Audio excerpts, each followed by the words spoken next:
All right. Thanks everybody for joining me for JKD, Jeet Kune Do on Monday, March 30th, 2020. And, I want to give you, without going on and on and on, I want to give you a little bit of information.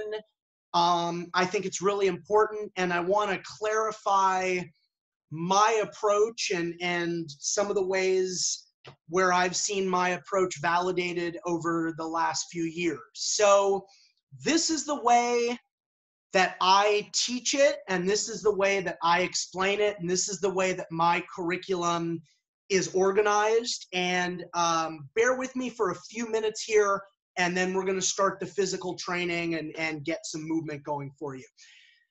So as it's been explained to me, and my main JKD influence has always been Guru Dan, Sifu Inosanto. And as he's explained it over the years, Jun Fan Gung Fu, Jun Fan was Bruce Lee's Chinese name. So basically when you say Jun Fan Gung Fu, you're saying Bruce Lee's modified system of Kung Fu, all right? In my progression, and I'll grab this real quickly just so I can reference it. In my progression, my JKD curriculum, the Jun Fan levels are the prerequisites for the Jeet Kune Do level. So, let me show you the very first thing, and this is what we're going to spend some time on today. The very first level in JKD is Jun Fan level 1, all right? And so the way it's set up is you have Jun Fan level 1, Jun Fan level 2. Those are the prerequisites to Jeet Kune Do phase 1 as an examination, all right? Now, why is that and how does that work? The Jun Fan is the seminal basics, the techniques, the drills, the combinations, the tools that you have to learn in order to develop your own tailor-made system of combat that you develop, which is your Jeet Kune Do. Now, Jeet Kune Do is not doing anything and calling it JKD. It's the tailor-made system of combat that you develop through the exploration of the martial values in Jun Fan Gung Fu. So, for example, there are a lot of karate systems, if they chamber on the hip, but we were just doing some traditional martial arts training in Wing Chun, if they never advance that to developing a power punch from an on-guard position, chambering the hand on the hip would not fit with our Jeet Kune Do. Wing Chun, if we never learned how to go beyond this mother stance and apply our modified Wing Chun into our actual expression of combat, Wing Chun wouldn't fit.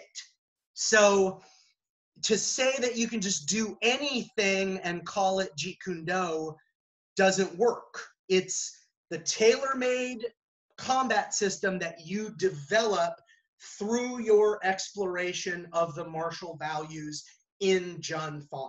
Okay? So a real easier way of saying it, Jun Fan is the, especially when you look at my curriculum, the Jun Fan levels always have more requirements, because that's where you're learning the set techniques and patterns and tools.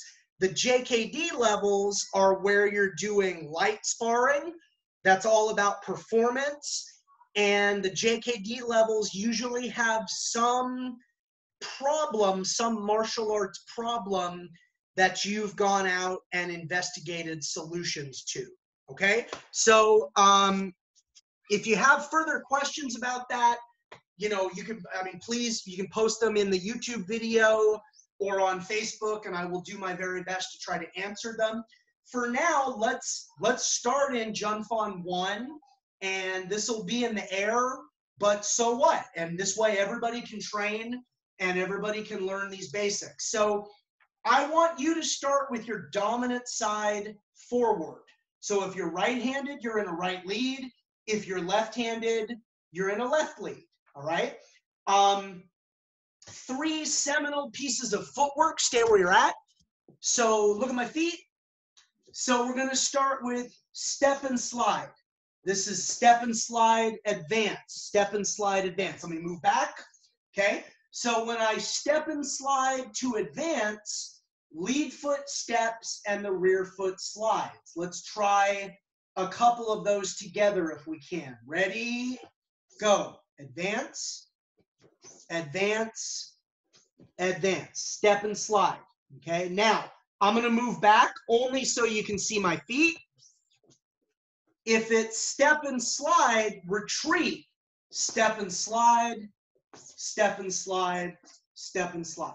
All right? And everybody looks like they have about as much room as I do, which is not very much. Okay? So let's try 3 step and slide advances and then 3 step and slide retreats.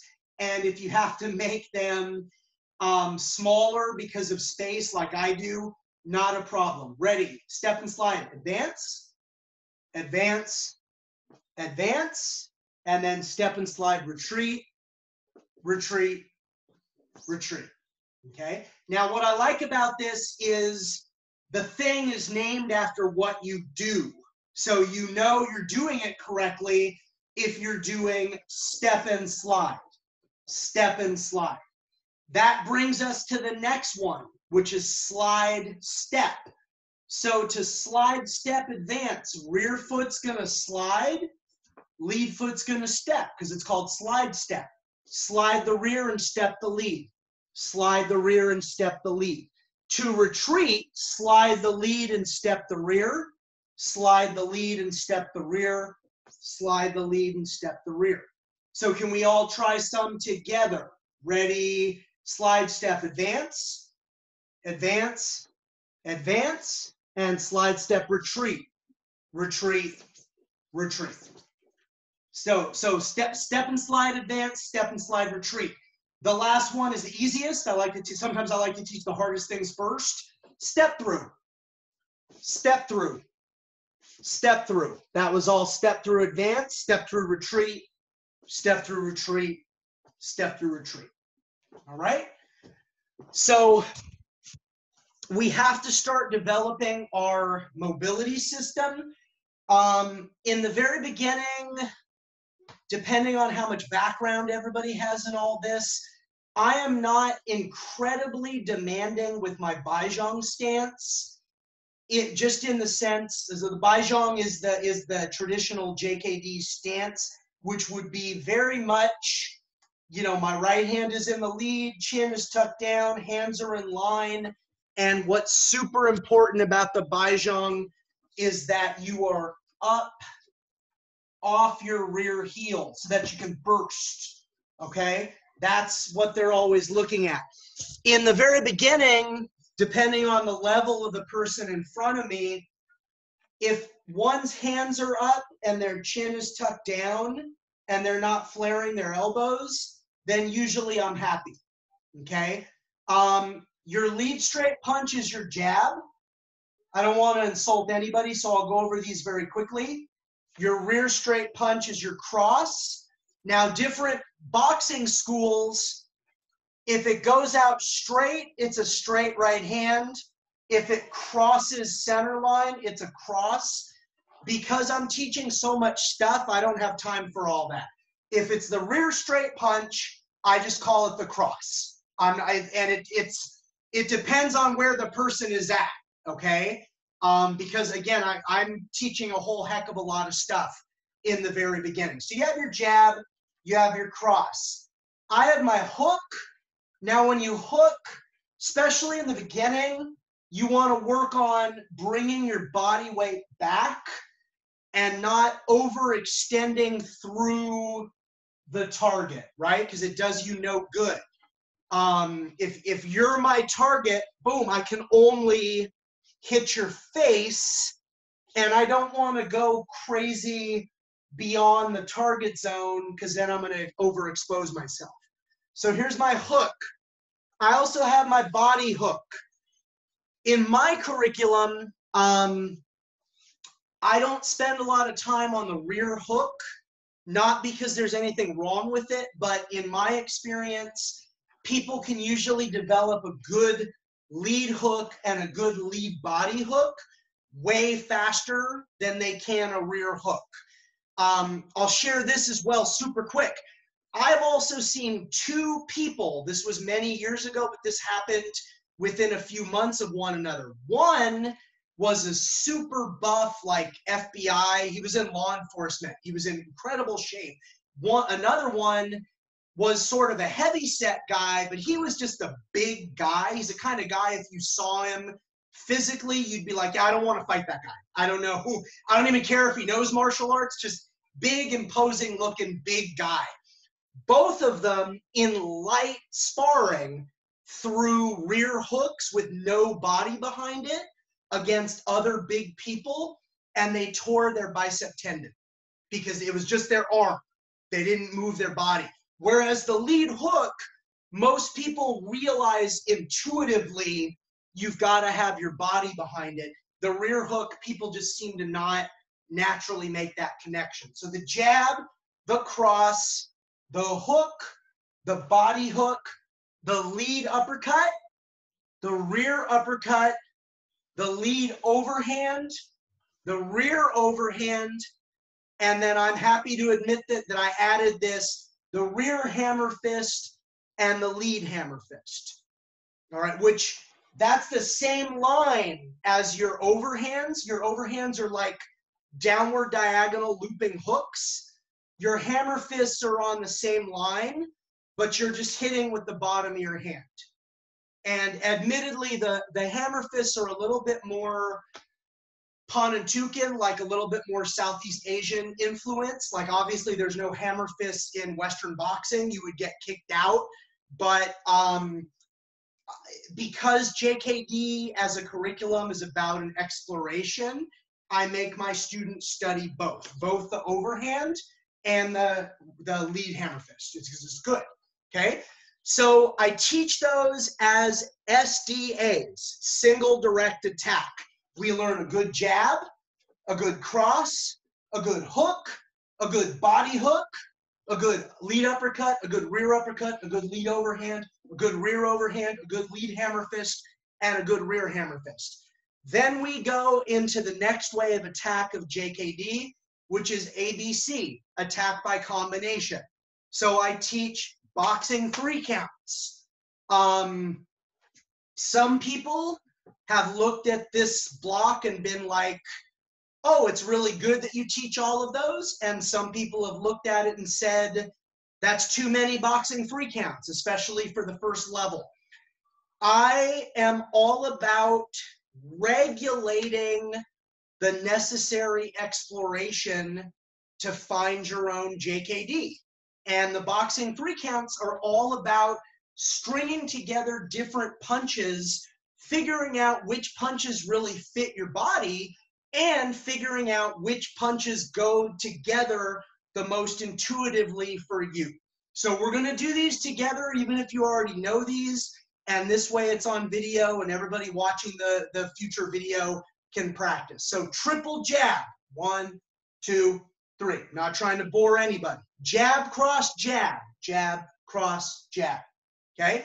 And once we get there, it's really jab, cross, X. And we insert in the place of X all the punches in our arsenal. So we did jab, cross, jab. So we're going to go jab, cross, hook. Jab, cross, hook. Jab, cross, body hook. Jab, cross, body hook. Jab, cross, uppercut. Jab, cross, uppercut. Make sure that uppercut's coming off your face. Usually when people open, that's when they get hit. So dip down, let that uppercut come off your face no matter which side. Don't worry about that half second.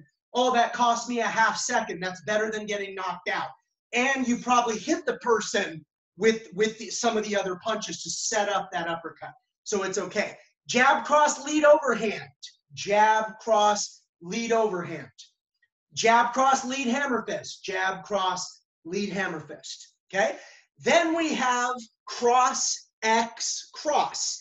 We're going to insert all the punches that are not, we're not going to do 3 crosses in a row like we did jabs because it's too slow.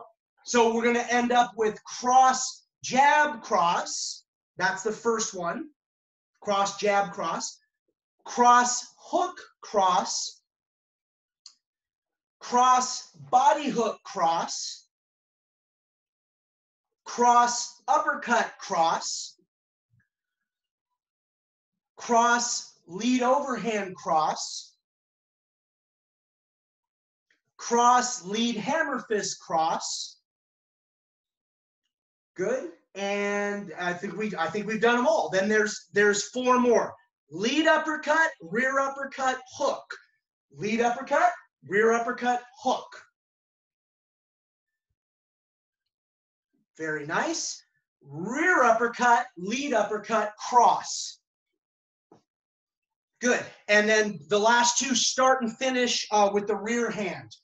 Overhand, uppercut, overhand. And then, very nice, yes. And then hammer fist, uppercut, hammer fist. Awesome, okay? So I teach all of those. That's once I've done the introduction to the punches, I teach all of those. And for everybody who's watching, when we get back to normal, or if let's, like the world's best hypothetical situation, you know, you're stuck in your house right now, or your living environment with a spouse or a partner who also trains in martial arts and is a martial arts fanatic. I'm seeing some people shake their heads. I will teach you this though, and we can actually do this over Zoom, which is you could experience exactly what this would look like in class. And I've kind of developed this, and I've had really great success. Think about all those combos you just did. Even my kids, to get their yellow belt, do 90% of the combos that you just did. And they're able to learn them successfully. So this is what I would do. So everybody who's watching, if you're training, get in a right lead, because I'm going to hold this for you in a right lead, and, you know, face the screen. So what I would do is I flash indicate before you throw what the combo is going to look like with the mitt. So number 1 I go is going to be triple jab. So everybody throw triple jab. So do that. That's the first one. Jab, jab, jab. Good. The next one is going to, let me show you first, is going to be jab, cross, jab. Everybody do jab, cross, jab. Jab, cross, jab. Nice. Now, this is going to change just slightly. Your first 2 punches are going to go on this mitt, and then your final punch is going to go on this mitt. Jab, cross, hook. Try jab, jab, cross, hook. Beautiful. Jab, cross, body hook. Nice. Jab, cross, uppercut. Excellent. Jab, cross, overhand. Your knuckles hit. Beautiful. Jab, cross, hammer fist. It's the same hold for me. Nice, okay? Now, cross, jab, cross. It's this family. Cross, X, cross. Excellent. Cross, hook, cross. That's it. Cross, body hook, cross. Start with your cross. That's it. Nice job. So this family all starts and ends with your rear hand. Excellent. Cross, uppercut, cross. Nice. Cross, overhand, cross. Yes. Cross, hammer fist, cross. Good. And then the last 4. Lead uppercut, rear uppercut, hook. So lead uppercut, rear uppercut, and then a hook. Nice. Rear uppercut, lead uppercut, and then your cross. So rear uppercut, lead uppercut, cross. Excellent. Overhand, starting and ending with your rear hand. Overhand, uppercut, overhand. Excellent. Last one already. Hammer fist, uppercut, hammer fist. Beautiful job. Okay. And so in my kids program, I don't teach the overhand because it's just a harder punch. And I do teach the hammer fist, which is super easy for the kids to learn. And instead of the hook or the body hook, I teach the slap, which is something I actually got from Guru Inosanto and his Little Dragons program. Other than that, there's no changes. And so that's a little simple holding methodology that I developed, and I use that with people. If you show them, okay, you know, it's going to look like this: cross, uppercut, cross. And then before you know it, the people that are training consistently, they just have it. Like, so sometimes, and I'm willing to admit this, like the sheer volume of the stuff that I'm teaching in the very beginning, people are like, oh, I won't ever be able to do that. And then it's like, well, no, if you just train it consistently and in the manner that I'm giving it to you in, you'll surprise yourself. Okay, so that was really excellent. That's, and we're still in Jun Fan level 1, and I'm trying to give you a little overview. And again, everybody, I'm sorry, because I'm by myself for one more week. Hopefully next week I'll have a partner to do some demoing on, okay? So where we go from here is still ABC, is attack by combination, but we're gonna mix the kicks with the punches. So what I typically do here is I teach the roundhouse kick or the now tech and the side kick or the jump tech as SDAs, as single direct attack, as singular tools. So 2 ways, and based on your background, I mean, I usually teach this right side in front or dominant side in front. Most of the population is right-handed. 2 ways that I teach the roundhouse kick is, the first way is just to lean back and then be able to fire that in non-telegraphic. It's not real pretty, but again, if this is like a groin kick or a kick to the knee, you know, we're just looking, lean back and throw, right? No step, no real preparation to speak of. Beautiful. So that's the first way. I think I call it lean back and kick. So very simple. Second way is the pendulum. So the pendulum, it's really a slide step, but you don't step. It's like a slide step that turns into that kick, and then you're gonna pendulum back for learning purposes. Yeah, that looks sharp. Okay, good. That's sufficient. Good, very nice. Okay, and this is a really important point for people in general to know. In traditional martial art, like I did Taekwondo for 3 years, a lot of arts where we wear a gi, when we do our kicks, boom, we're expected to make that gi snap. Doing our kicks like that in the air repetitively over decades is actually really bad for our knees. So I always like to emphasize these things. I'm not being disrespectful. Like, I think I don't want to upset anybody or start arguments. I think in certain respects, like Taekwondo has a lot to offer, especially just flexibility and health and some of the amazing acrobatics that those people can do. But I always like to point out things like that might chip away at our longevity over time. Is if you're in an art where, if I don't hear that gi snap, it's 50 push-ups, you know, that's really bad for our knees over time. Kicking in the air, you're better off actually kicking like a pad or or something. Okay. So, anyways, we're gonna treat this lightly because I don't even have anybody to hold for me. And some of the video feeds that I'm seeing, people are training this in the air. So now we go into the combination. It's ABC again of kicks and punches. And I will very happily stipulate this is really Inosanto Jeet Kune Do. Like, these are things that Sifu Dan added, especially when he started teaching larger groups, okay? And I'm totally comfortable admitting that, all right? So I'm gonna be in a right lead. This visual might sound silly, and I'm not trying to treat you like children, but I use this with adults and children and everybody. It seems to work for everybody. So I call this series the Roundhouse Kick Sandwich Series.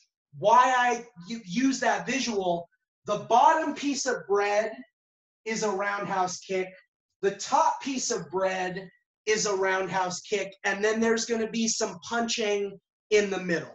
Okay, and most people can tolerate that analogy and kind of, you know, get the idea down. So all of these are going to start and stop with a roundhouse kick. So number one is cross, hook, cross in between the kicks. And it's only the punching that's going to change. So if you want to do this with me, I'll start nice and slow so you can do it. So it's a lead leg roundhouse kick, cross, hook, cross, lead leg roundhouse kick.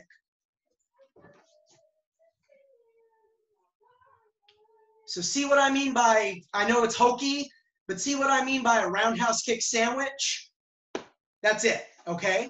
And the first three, it's only a one punch difference. There are 7 of these basics.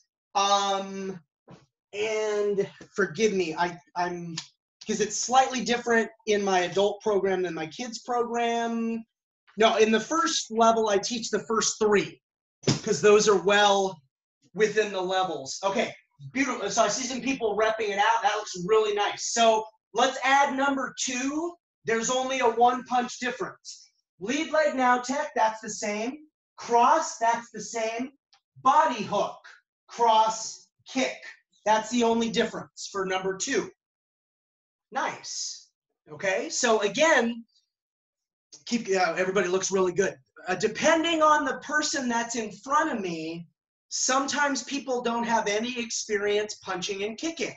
So a lot of this will happen in our very first class or our very first session. They're learning basic punches, and then they kind of shock themselves. My good, not only did I learn my basic punches, but I'm doing all these 3-count combinations. Now I learned some basic kicks, and I'm starting to mix my punches with my kicks. And that usually happens in the person's first JKD class, especially if they're with a lot of newer people. The reason I'm saying that, this is in the grasp of most people. Number 1, cross, hook, cross in between the kicks. Number 2, cross, body hook, cross in between the kicks. Number 3, now tech, cross, uppercut, cross in between the kicks. So it's really easy. And I'm seeing some people, obviously, with some training that are just like, oh, yeah, no problem. Depending on your background. Beautiful. Okay, fantastic. Good. So I see a few people have their video feeds on, a few others have theirs turned off. You know, if you want to run them all one more time, just remember, now tech, cross, hook, cross. Now tech is 1, cross, body hook, cross is 2, cross, uppercut, cross is 3, if you want one more set of those. Good. Good. Okay. Give me 1 second. Let me see if I can get somebody. Just 10 minutes. All right. Good. Very nice. Okay, time. So that looks really good. I'm probably gonna have to, again, I'm awfully sorry, everybody, the schedule just shifted today.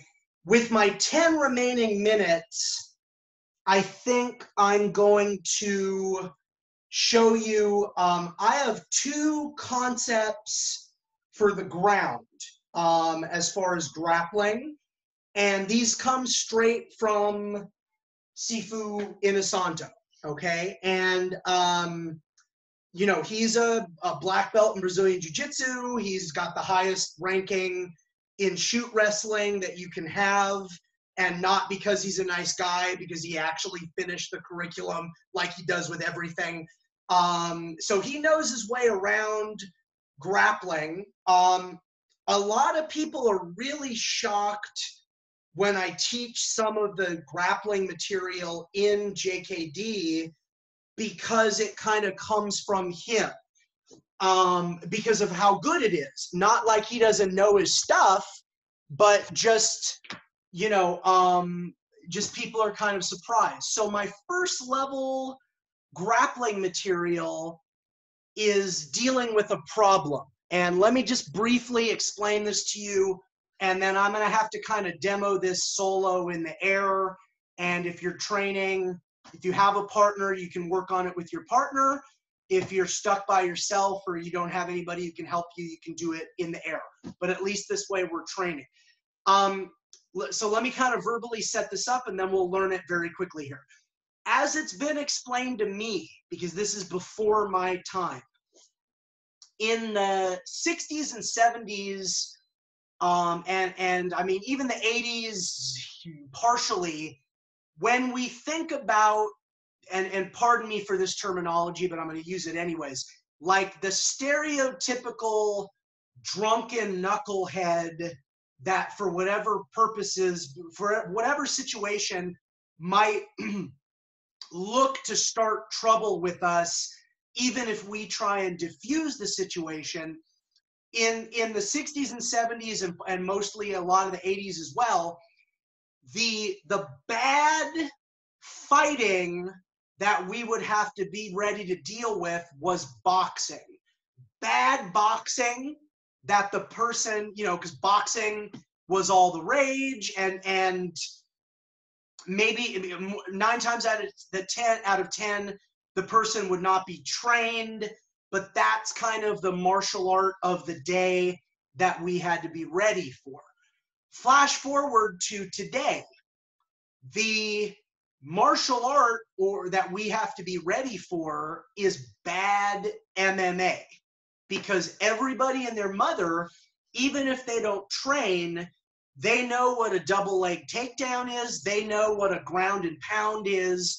It's not that hard conceptually to think about those things. And I'll share this with you real briefly. The last real fight that I saw was in Southern California, in Orange County, in sort of a party town, really like with a bunch of bars and stuff in Huntington Beach, California. And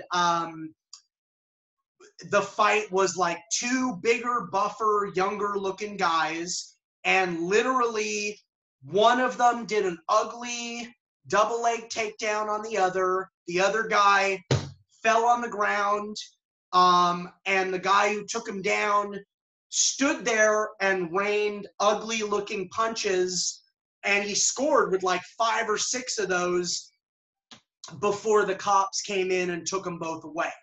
And the fight maybe lasted 10 seconds max, but I always think about that, and I always think about the guy on the bottom. If he had just known some of the concepts that we're about to talk about, he wouldn't have I mean, he was even though the guy had horrible form, he was still like raining bombs, and the guy on the ground just got his head bounced off the pavement a couple of times. And of course, when the cops came, he tried to look like it didn't hurt, but I mean, he ate some shots, and he didn't have to. So, if I'm the feeder, and again, everybody, I'm awfully sorry I don't have a partner.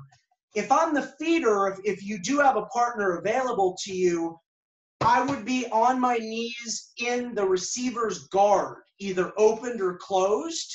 And my feed is literally 1, 2, 3, and then I hold for 3 punches. 1, 2, 3, and then I hold for 3 punches. Boom, boom, boom.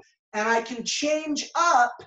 I can go higher punches like simulated towards the face. I can throw straights. I can go face, face, body. I can go straight, straight, curved. On the bottom, your only job is to deflect the punches and then return 3 punches. Cover, cover, cover, hit, hit, hit. Cover, cover, cover, hit, hit, hit. Cover, cover, cover, hit, hit, hit. And that's the first drill, and we do that for 60 seconds. I know I'm talking about him quite a bit. Guru Dan has a great expression that I really, really, really like. Anybody can do anything for 60 seconds. And I like that a great deal, okay? It's only a minute. So, I mean, I've taught this to people, all ages, all relative levels of fitness. It's only a minute.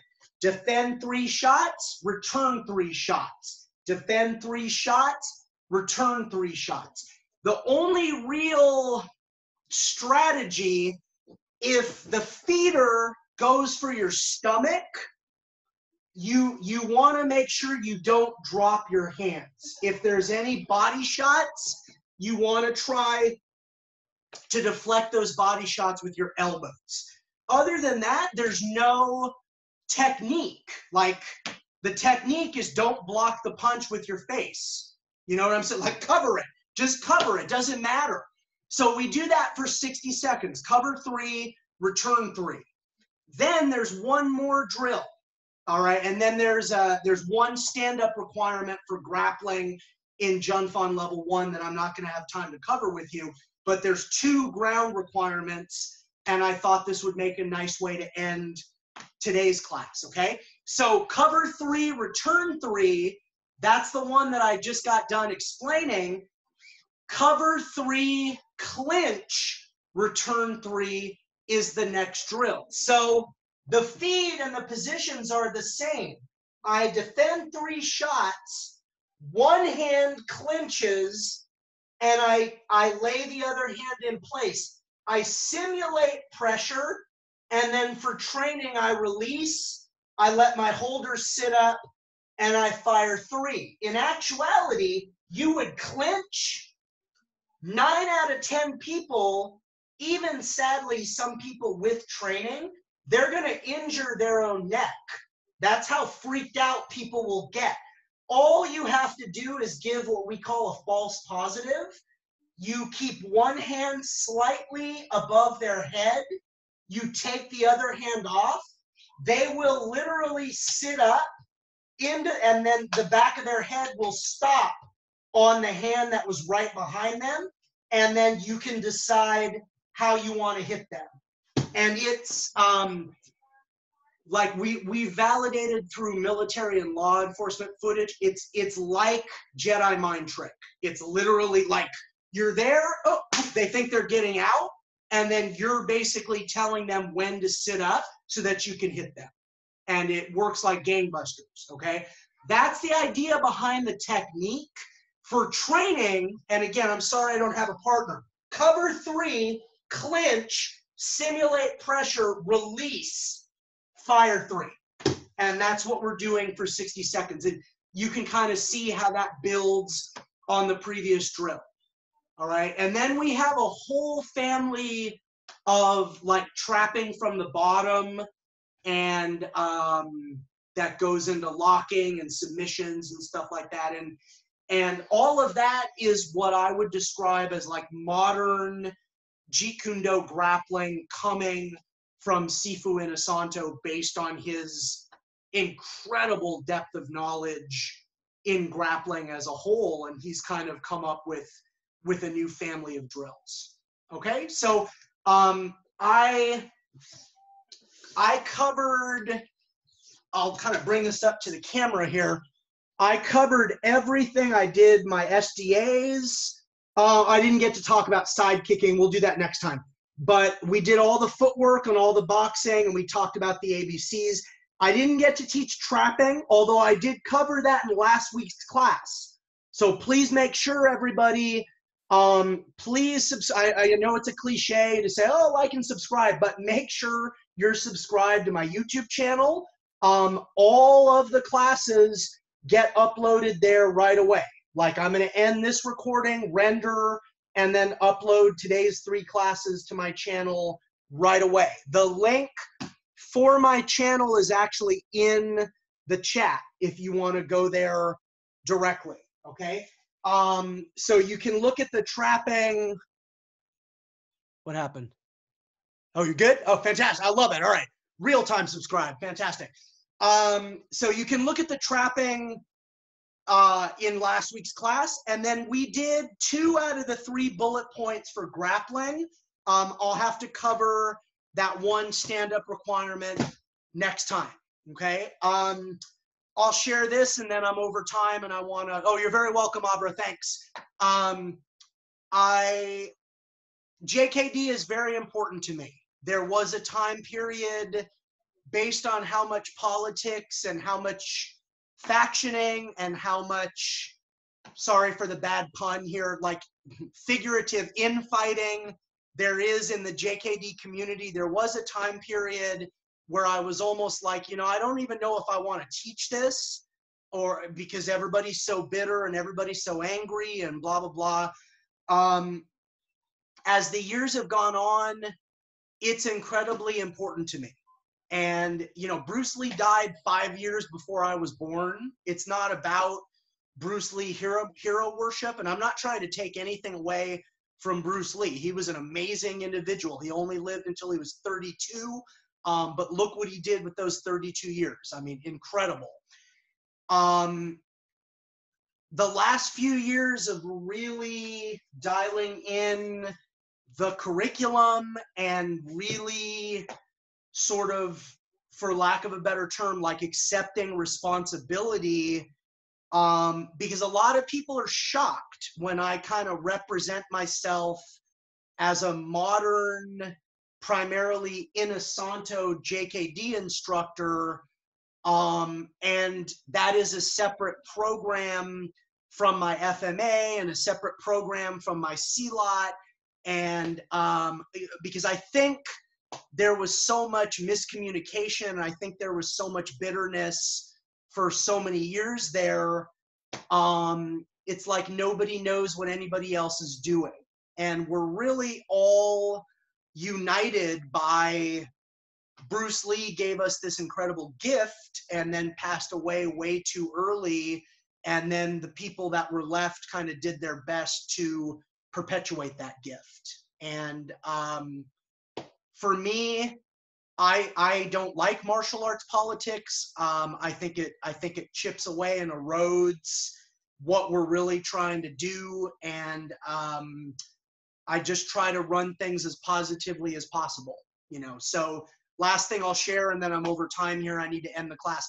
You know, very recently, before everything got crazy and we were all formally stuck at home, you know, I was in Seattle for the 2nd annual Jun Fan Gung Fu Institute of Seattle Instructors Conference. Sifu Andy Kimura is the only other living person besides Sifu Dan that was certified as an instructor by Bruce Lee. And I just felt it was very important. So both years I attended. I mean, not that this is the most important thing. This year I got certified as an associate, so I'm official in that organization. Working with them has been really validating, because it's like conceptually, I'm like, oh, I do things that way. Oh, I do things that way. Oh, I do things that way. And it just kind of helped chip away at the confusion. So JKD is an amazing thing. I love teaching it. I love sharing it. And, you know, I'm really grateful because everybody here, last thing I'm going to say, and then I'll stop talking, I promise, you know, you've given me your most precious, non-renewable natural resource, which is your time, even though this is a virtual class. So I'm very grateful for that. So I'm over time, but did anybody, thank you so much. Did anybody have any questions? Okay, beautiful. Well, I am going to stop this recording. These will get uploaded to YouTube very, very quickly.